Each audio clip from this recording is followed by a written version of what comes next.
So I just finished watching the 5th episode of Wheel of Time, and all I have to say is the show is just getting better and better. Now, as the previous episode, episode 4, The Dragon Reborn, kind of shook us up with the events that took place in the story, and it was so surprising from that point of view.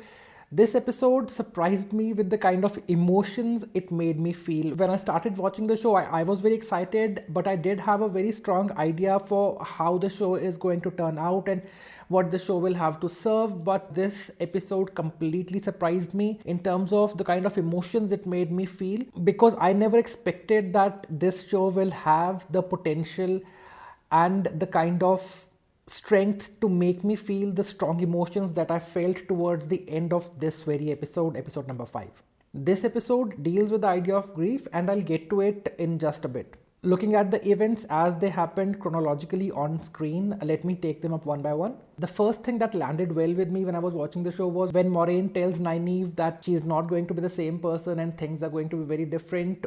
It just talks about this very strong truth about our lives, that we keep growing and we keep fearing that whatever we've had or whatever we have right now, we're going to lose it, and then things are never going to be the same, and that always does happen, but not always for the worse. That one bit I felt was really well done. And when we see the Tinkers trying to protect Egwene and Perrin and how they resist very non-violently against the White Cloaks, that was something which landed pretty well with me, because as I talked about in the previous mid-season review, that I could sense some bits of the non-violent philosophies of Mahatma Gandhi. And when in this very scene, very clearly we see that the White Cloaks, those people, one of them, he comes and slaps one of the Tinkers, and very boldly and very courageously they come forward, almost showing them the next cheek. And that's one of the core philosophies Mahatma Gandhi just pushed forward, that if someone slaps you on your cheek, show them the other one. So that was something which they actually put practically in their show and showed us. And a quote that caught my attention in this episode was, "Always in such a rush, these humans never prepare for what they are walking into." That was just delivered so effectively and impactfully that it just became something which I think is going to stay with me for a while. After watching this episode, I understood that now I am completely invested and immersed in this show.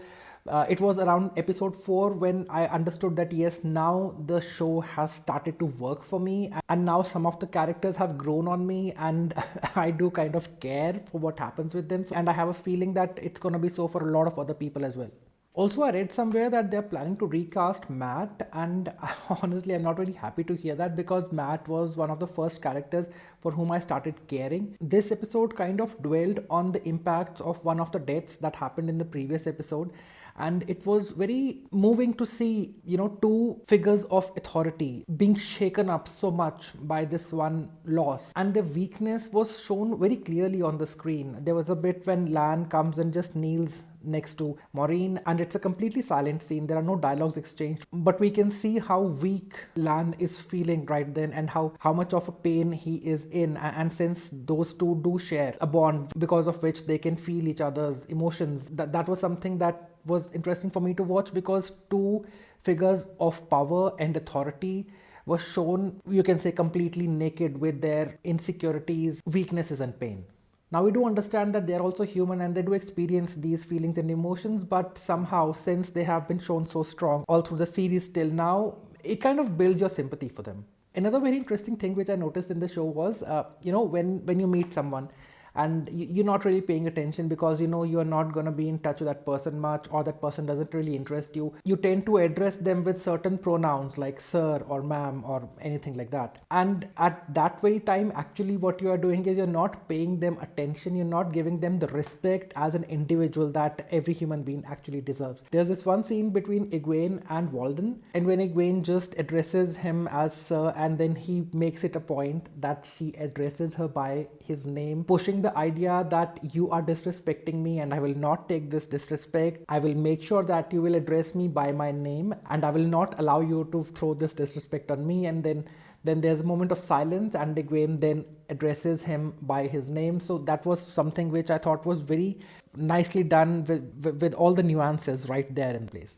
Now, in this episode, we do finally reach the White Tower, and the architecture of White Tower so strongly reminded me again of Indian architecture. The interiors of the White Tower, they so strongly resemble the interiors of a Jain temple. And I just started thinking that what is the whole idea? Why are we mixing all the different architectural styles from all over the world to create this one place which is supposed to be the seat of high power? And then I also noticed the culture that they seem to represent, even the costumes and the dresses that everyone was wearing. There was a lot of mix. I could very clearly see bits of Islamic culture and Tibetan culture as well. And it's just my interpretation. I'm not too sure whether this is why the designers and the creators have decided to do this.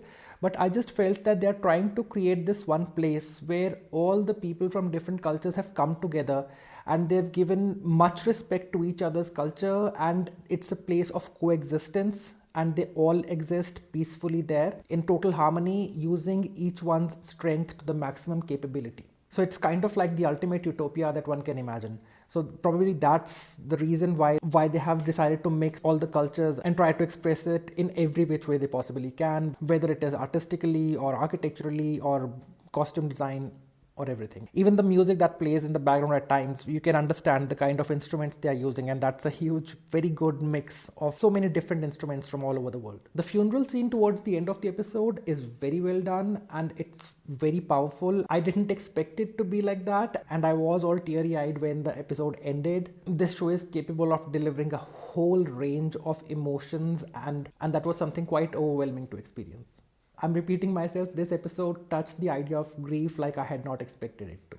And even during the funeral scene, I could very clearly see the Islamic shades of the culture and a few others as well. And that's why I felt that they're trying to create this utopia where everyone can coexist in peace and harmony.